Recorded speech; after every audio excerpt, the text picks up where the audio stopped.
यार इस बार तो मैं एनसीईआरटी इस तरीके से पढ़ूंगी कि टॉपर मैं ही बनूंगी। मुझे पता चल गया कि टॉपर किस तरीके से एनसीईआरटी पढ़ते हैं।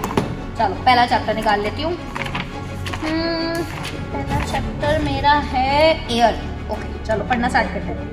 अब Earth is surrounded by a huge blanket of air called atmosphere. Living beings on this earth depend on the atmosphere, composition of the atmosphere, greenhouse gases, global warming. अब ये ग्लोबल वार्मिंग क्या होता है यार? ये रील बढ़िया है यार। अच्छा यार बोरिंग है यार ये एनसीईआरटी बहुत। कैसे पढ़ो इसको?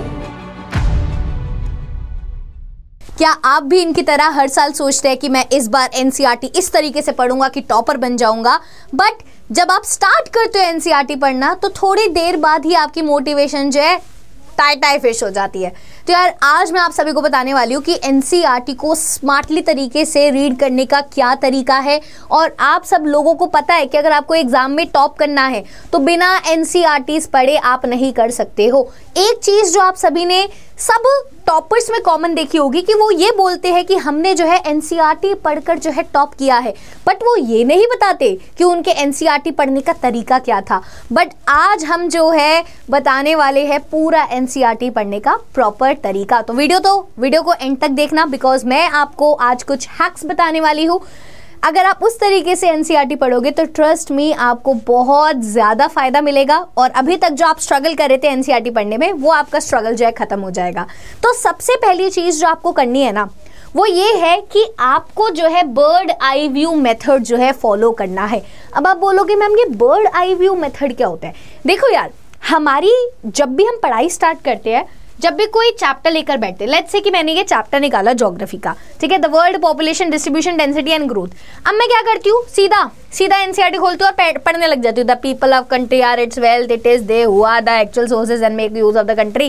ठीक है, कोई मैंने इसका कॉन्टेक्स्ट नहीं समझा कि ये चैप्टर किस बारे में है, क्या है इस चैप्टर में, क्या क्या पढ़ना होगा इस चैप्टर में। सीधा बस पहला पेज उठाया और पढ़ना स्टार्ट कर दिया। मुझे कुछ मतलब समझ नहीं आ रहा, कुछ कॉन्टेक्स्ट समझ नहीं आ रहा, बस सीधा पढ़ना स्टार्ट कर दिया। देखो this is the wrong method. आपको ना पहले हर चैप्टर का एक बर्ड आई व्यू लेना है। आपको देखना है, दूर से एक नज़र डालनी है कि इस चैप्टर में मेरे को क्या क्या क्या क्या पढ़ना है। अच्छा देखो समझो, जैसे इस चैप्टर में आपने बर्ड आई व्यू डाली कि अच्छा पहले मैं इंट्रोडक्शन पढ़ूंगी, फिर patterns of population distribution in the world, अच्छा है वर्ल्ड में कैसा पैटर्न होगा, अच्छा इसमें ये पढ़ूंगी। अच्छा फिर अगला टॉपिक इसमें डेंसिटी ऑफ पॉपुलेशन रहेगा। अच्छा factors influencing the distribution of population में फिर मेरे को ये फैक्टर्स पढ़ने। अच्छा इस चैप्टर में फिर ये है। फिर इस चैप्टर में पॉपुलेशन ग्रोथ के बारे में बता रखा है। ओहो अच्छा, इसमें पॉपुलेशन ग्रोथ में माइग्रेशन और बर्थ रेट और डेथ रेट, और यहाँ पे पुश और पुल फैक्टर, और फिर डेमोग्राफिक ट्रांजिशन है ये टॉपिक। ये तो पता नहीं, मैंने कभी पढ़ा नहीं है। अच्छा ओके, फिर पॉपुलेशन कंट्रोल मेजर। ओके तो मतलब ये पूरा चैप्टर है। तो बेसिकली अब क्या होगा ना, आपने जब ऐसा बर्ड आई व्यू ले लिया ना अपने चैप्टर का, एक नज़र डाल ली अपने चैप्टर के ऊपर, तो आपके माइंड में ना छोटे छोटे से ब्लॉक्स बन जाएंगे कि अच्छा पहले एक इंट्रोडक्शन है इस चैप्टर की, फिर हम पॉपुलेशन पैटर्न के बारे में पढ़ रहे हैं, पॉपुलेशन डिस्ट्रीब्यूशन, फिर ग्रोथ, फिर आपका जो है पॉपुलेशन के रिलेटेड एक थ्योरी है। अच्छा तो ये चैप्टर जो वर्ल्ड पॉपुलेशन के बारे में ऐसे डिवाइडेड है। तो आपने जब एक बर्ड आई व्यू ले लिया ना, तो अब आपके ब्रेन में क्या बन गया, छोटे छोटे पार्सल्स बन गए। अब उस पार्सल्स में आपको जो है अपनी जो है इंफॉर्मेशन डालनी है। सो इससे क्या होगा, आप कनेक्ट कर पाओगे। तो जब भी कोई चैप्टर स्टार्ट करो, उस चैप्टर का बर्ड आई व्यू जरूर लीजिए, बिकॉज इससे जब आप चैप्टर रीड करने बैठोगे so you will always have an idea कि इसके बाद क्या होने वाला है। अच्छा इसके बाद जो है ये भी आएगा, इसके बाद ये भी आएगा, अच्छा इसके बाद ये भी आएगा। तो बर्ड आई व्यू का जो है ये सारे फायदे रहते हैं। तो इस मेथड को जरूर ट्राई करना और देखना, आपको एनसीईआरटी पढ़ने में मजा आने लगेगा।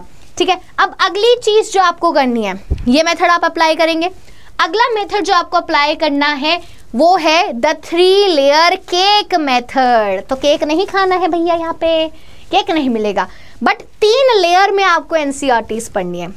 एनसीईआरटीज अब आप बोलोगे बस एक बार रीड मारा दूं, ठीक है रीड मार लूंगा तो हो जाएगा काम, यार ऐसा नहीं होता है। एनसीईआरटीज बहुत बार पढ़नी पड़ती है। तो अगर मैं बात करूं, सबसे पहली बार जब आप पढ़ रहे हो तो आप 3 लेयर मेथड जो है यूज करिए।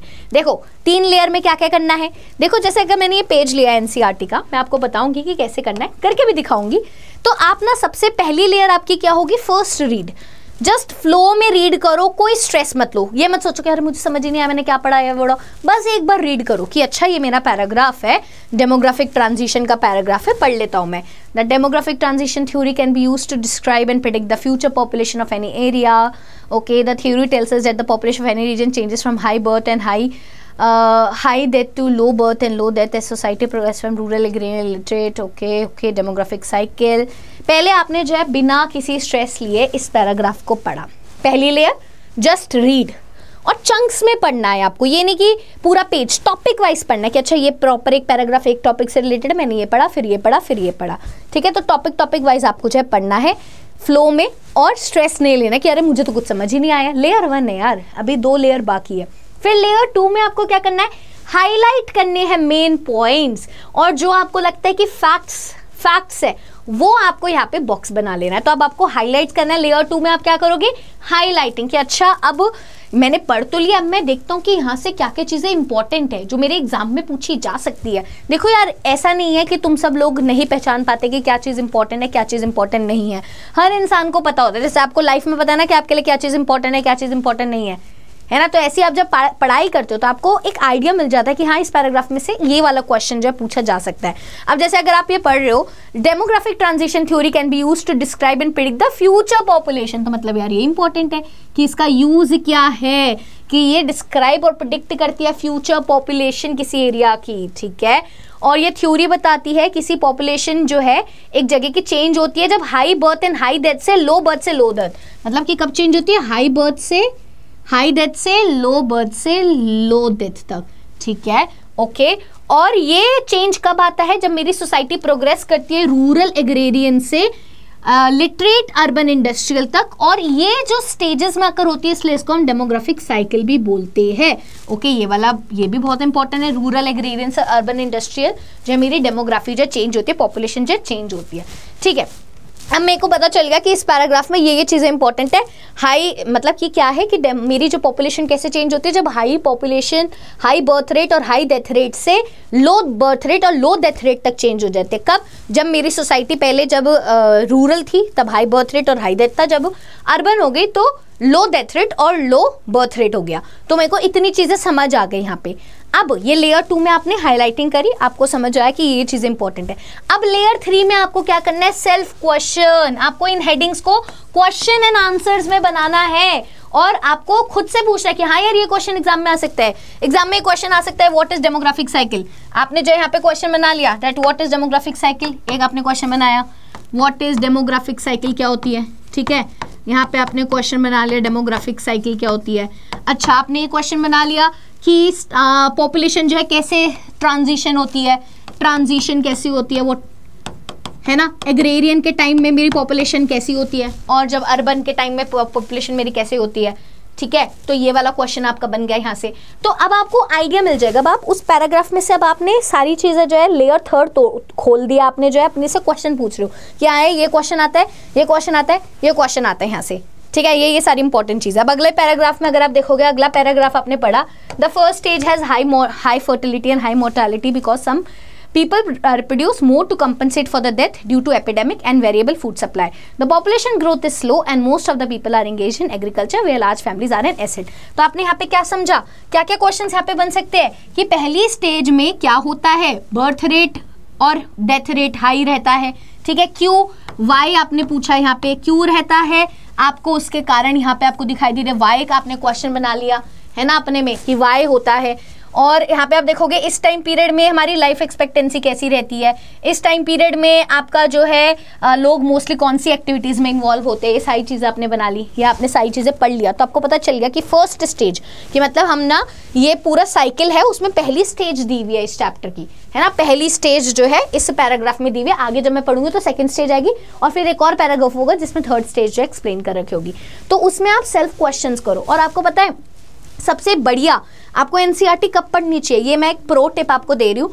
एनसीईआरटी को ना हमेशा एक बार कोई लेक्चर देखने के बाद पढ़ो।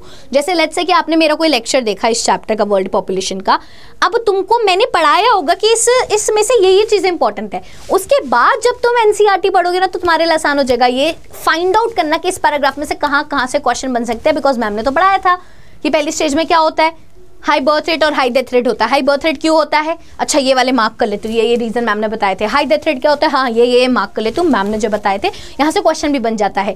तो when to read NCERT is also one of the most important question. आधे बच्चे कंफ्यूज रहते हैं। तो एनसीईआरटी आप पहले क्या करो, एक बार कोई लेक्चर देखने के बाद, स्कूल में अगर कोई टीचर पढ़ा दे उसके बाद एक बार एनसीईआरटी रीड करोगे तो और ज्यादा आपको रिजल्ट्स जो है देखने को मिलेंगे। और ये 3 लेयर केक मेथड जरूर यूज करना, ठीक है। सबसे पहले आपको क्या करना है, बर्ड आई व्यू। उसके बाद आप क्या करोगे, पहला पैराग्राफ उठाओगे, पहला पैराग्राफ को जस्ट रीड करोगे विदाउट एनी स्ट्रेस, विदाउट ये समझ आ रहा है या नहीं आ रहा उसको छोड़ते हुए। सेकंड में आप इंपॉर्टेंट हाईलाइट करोगे, हाँ इस पैराग्राफ में से मुझे ये चीजें इंपॉर्टेंट लगी। फिर आप उनमें से क्वेश्चन बनाओगे कि इस पैराग्राफ में से ये क्वेश्चन आ सकता है।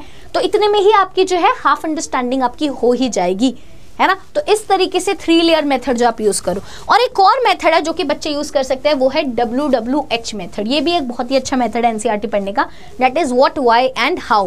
कि आपकी बुक में ना जो भी सारे कॉन्सेप्ट्स दिए हुए, वो क्यों दिए हुए, कि वो क्या होता है, हर चैप्टर में हर कॉन्सेप्ट क्या है। जैसे मैंने डेमोग्राफिक ट्रांजिशन थ्योरी है, व्हाट इट इज, है क्या ये, वाई इट इज, ये डेमोग्राफिक ट्रांजिशन थ्योरी क्यों बनाई है, प्रिडिक्ट करने के लिए कि फ्यूचर पॉपुलेशन क्या होगी। अब हाउ, ये डेमोग्राफिक ट्रांजिशन थ्योरी चलती कैसे है। तो आप देखोगे, आपने अगर ये टॉपिक निकाला डेमोग्राफिक ट्रांजिशन, तो आप इससे पूछो, WWH मेथड यूज करो, व्हाट, वाई एंड हाउ। कि व्हाट क्या है ये डेमोग्राफिक ट्रांजिशन, एक पैराग्राफ पढ़ने के बाद क्या है ये, क्यों है ये, और कैसे है ये। अगर आपने 3 चीजें पूछ ली ना हर पैराग्राफ पे, तो आपको वो पूरा पैराग्राफ आराम से समझ आ जाएगा। WWH मेथड भी बहुत बढ़िया मेथड है और काफी ज्यादा क्लैरिटी आपको ये देता है एनसीईआरटी को लेकर। सो आई होप आपको इतनी चीजें समझ आई, है ना। यहाँ पे भी आप WW मेथड जो है यूज कर सकते हो। जैसे कि मैंने बोला, डेमोग्राफिक ट्रांजिशन थ्योरी क्या है ये, व्हाट इट इज, है ना, क्या है ये, व्हाट इट इज, क्यों है ये, इसी में आंसर मिल जाएगा व्हाट और व्हाई का। और कैसे है ये, वो आपको इसमें आंसर मिल जाएगा, हाउ इट इज। तो ये तो मैंने ज्योग्राफी का आपको बताया। सब किसी भी चैप्टर, चाहे वो हिस्ट्री हो, चाहे वो आपका कोई भी थ्योरेटिकल सब्जेक्ट हो, आप हर सब्जेक्ट में इस तरीके से एनसीईआरटी को जो है पढ़ सकते हो, ठीक है। अब मैं आपको एक प्रो टिप भी देना चाहूंगी, लास्ट टिप, जो कि एक मेरी पर्सनल टिप है, जो कि मैं काफी ज्यादा बच्चों को बोलती हूँ, बट फिर भी बच्चे जो सुनते नहीं है। देखो यार, आप अगर सोचते हो कि मैं एनसीईआरटी को रिप्लेस करके कोई और किताब से पढ़ लूं, उससे मेरा काम हो जाएगा, तो ट्रस्ट में आप सबसे बड़ी गलती कर रहे हो। आप एनसीईआरटी को साइड लाइन करके कोई एक्स्ट्रा रेफरेंस बुक अगर आप लेकर आ गए और बोल रहे कि भैया मैं उससे पढ़ रहा हूं, तो भैया उससे कुछ काम नहीं होगा। चाहे आप उसको जितना भी पढ़ लो, आपके मार्क्स जो है नहीं आएंगे जब तक आप एनसीईआरटी को नहीं उठाओगे, एनसीईआरटी का एक एक पेज नहीं छानोगे। आई नो एनसीईआरटी में जो है लैंग्वेज डिफिकल्ट होती है ना, एनसीईआरटी की लैंग्वेज डिफिकल्ट होती है। कभी कभी हमें जो है एक ट्रांजिशन नहीं मिलता है कि इस पेज में कुछ लिखा है, इस पेज में कुछ और लिखा है, स्टोरी तो बनी नहीं रही है। बट स्टोरी आपको बनानी है, ट्रस्ट में। जो एनसीईआरटी लिखे गए बहुत ध्यान से दिमाग में रखकर, एक एक लाइन में अपना अपना मीनिंग है, तो एक एक लाइन में से आप मीनिंग को जानो, पढ़ो, तो आपको देखना एनसीईआरटी हमेशा समझ आएगी। और नोट्स भी बनाओ। सो नोट्स कैसे बनाते हैं उसके लिए भी रिलेटेड वीडियो जो मैं आपकी नेक्स्ट जो है लेकर आऊंगी, तो उसमें भी मैं प्रॉपर बताऊंगी कि आपको रीड करना है, 3 लेयर मेथड यूज करना है, और 3 लेयर मेथड यूज करने के बाद अपने नोट्स भी बनाने हैं, क्योंकि अदरवाइज जो एनसीईआरटी रीडिंग है ना, वो अधूरी रह जाएगी विदाउट नोट्स मेकिंग। तो नोट्स मेकिंग वाली वीडियो जो है नेक्स्ट में ज़रूर लेकर आऊँगी आपके लिए। तो आपको जो है वीडियो को नेक्स्ट वीडियो के लिए भी आपको वेट करना है। और ये वीडियो आपको कैसे लगी, do let me know in the comment section. और मैं आप सभी को बताना चाहती हूँ कि यार, अगर आप क्लास 11th और क्लास 12th की तैयारी कर रहे हैं, तो आप हमारे साथ भी तैयारी कर सकते हो। बिकॉज आप एनसीईआरटी पढ़ने से पहले आपको यह है कि कोई हमें चैप्टर पढ़ा दे जिससे एनसीईआरटी पढ़ना हमारे लिए आसान हो जाए। तो यहाँ पे क्लास 11th वाले बच्चों के लिए we do have a Vijay batch, जो कि आर्ट्स डोमेन के बच्चे हैं। इसमें आपको इकोनॉमिक्स, हिस्ट्री, पॉल साइंस और ज्योग्राफी यहाँ पे आपको मिलती है।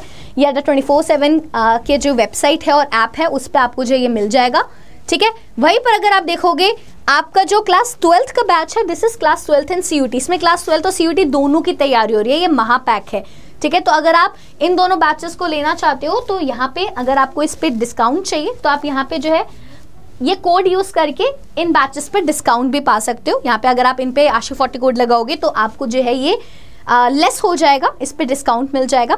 तो आप यहाँ पे अगर आपको कोई दिक्कत भी आती है इन बैचेस से रिलेटेड, तो आप मुझे मेल भी कर सकते हैं। मेरी मेल आईडी है ashi.sharma@247.com, so this is my email ID।